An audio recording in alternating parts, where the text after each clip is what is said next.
दिल्ली में विधानसभा चुनाव के लिए प्रचार अभियान अपने अंतिम चरण में है।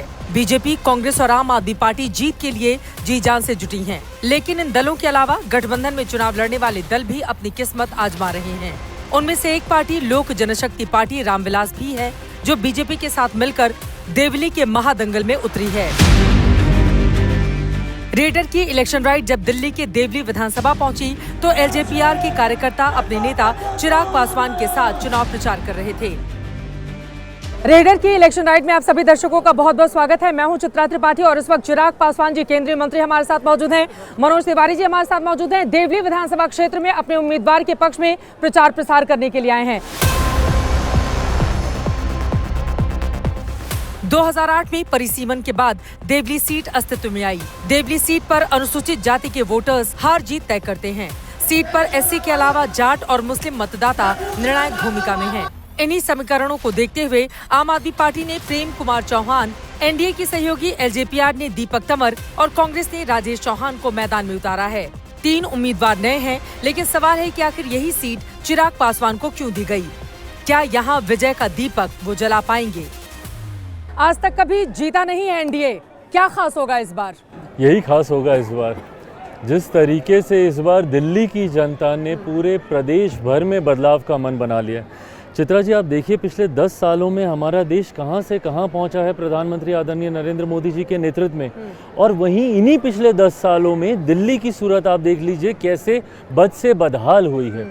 ये दोनों परिस्थितियां दिल्ली में रहने वाले लोगों के सामने हैं, जो कि भारत की राजधानी है, जहां एक तरफ भारत का मान सम्मान बढ़ता हुआ देखती है दिल्ली की जनता अंतर्राष्ट्रीय मंचों पर, तो वहीं नली गली के मामलों से उलझता हुआ भी अपने आप को पाती है।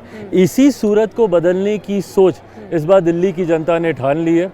जिस सीट का आप जिक्र कर रही हैं, देवली की सीट ही नहीं बल्कि इस बार आप देखिएगा हम लोग एक बड़ी जीत के साथ दिल्ली में भाजपा के नेतृत्व में सरकार बनाने जा रहे हैं। लेकिन भाजपा ने भी चुनकर वो सीट दी है ना। देखिए यहाँ पर 65,000 करीब वाल्मीकि हैं, 10,000 पासवान समाज के लोग हैं, 40,000 के आसपास जो अल्पसंख्यक समुदाय के लोग हैं उनकी मौजूदगी है, सवर्ण भी अच्छे। तो आपको चुनकर वो सीट दी गई है ताकि जहां जहां से बीजेपी को वोट नहीं मिलता है वो चिराग पासवान को मिल जाए। तो आपको लग रहा है कि यहाँ का अल्पसंख्यक समुदाय जो आम आदमी पार्टी को वोट करता रहा है वो आपके पाले में आएगा? तो मुझे लगता है कि एक सहयोगी की भूमिका ही यही होती है।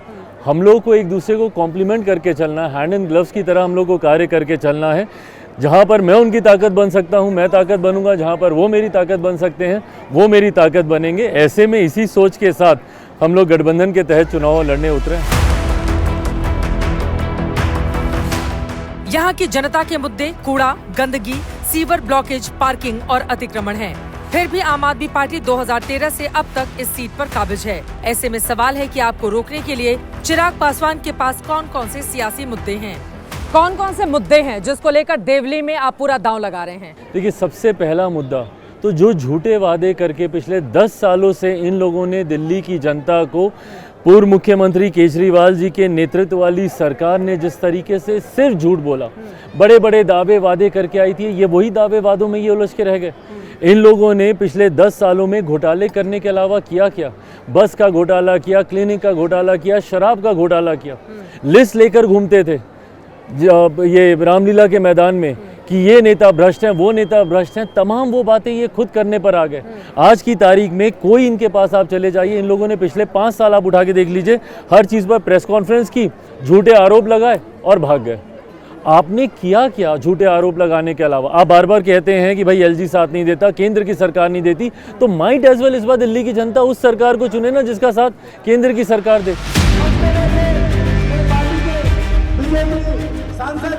लोकसभा 2024 के आधार पर बीजेपी को देवली में लीड मिली थी। फिर भी बीजेपी ने यहाँ पर इस बार कमान चिराग के हाथ में थमा दी है।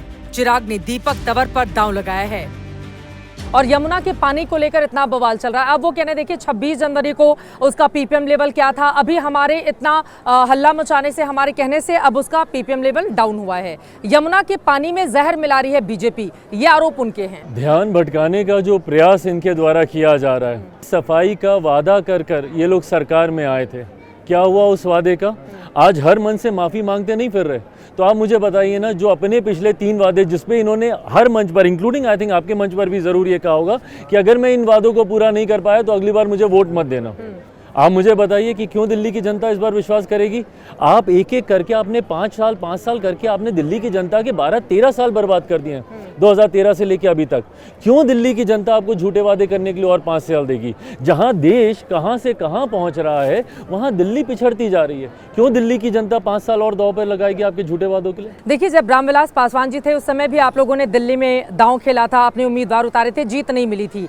तो क्या इस बार आपको लग रहा है कि यहाँ पर देवली की जनता का आशीर्वाद मिलेगा? क्योंकि अरविंद केजरीवाल तमाम फ्री की योजनाओं के जरिए वो कह रहे हैं कि हम तो गरीबों की, झुग्गी झोपड़ियों वालों की बात करते हैं और हमको वोट मिलेंगे। अगर आप गरीब कल्याण की योजनाओं का जिक्र करें तो बताइए केंद्र सरकार से बेहतर कहाँ? जिस तरीके से हमारे प्रधानमंत्री जी ने गरीब कल्याण की योजनाओं को धरातल पर उतारकर घर घर पहुंचाने का काम किया, क्यों नहीं ये गरीब परिवारों से जुड़ी, भगवान ना करे किसी परिवार में कोई बीमारी आए, आयुष्मान योजना को क्यों नहीं ये लोग लागू करने देते? आज हमारी सरकार ने, हम लोगों ने वादा किया कि दिल्ली में हमारी सरकार आएगी 10 लाख रुपए तक का मुफ्त इलाज हम करके देंगे, 2500 रुपये महिला को हम लोग हर महीने देने का हम लोग काम करेंगे। ये गरीब कल्याण की योजना का ही असर है चित्रा जी कि आज देश भर में 25 करोड़ से ज़्यादा लोग गरीबी रेखा से बाहर निकले हैं। प्रधानमंत्री की गरीब कल्याण की योजना का ही असर है कि आज गांव-गांव में घर घर तक चूल्हा पहुंचा है, महिलाओं के सम्मान के लिए शौचालय बनाए गए हैं। इन तमाम योजनाओं के सहारे आज हमारा देश दुनिया की तीसरी सबसे बड़ी अर्थव्यवस्था बन चुका है। तो ऐसे में ये गरीब कल्याण की योजना क्यों नहीं लागू कर पाते?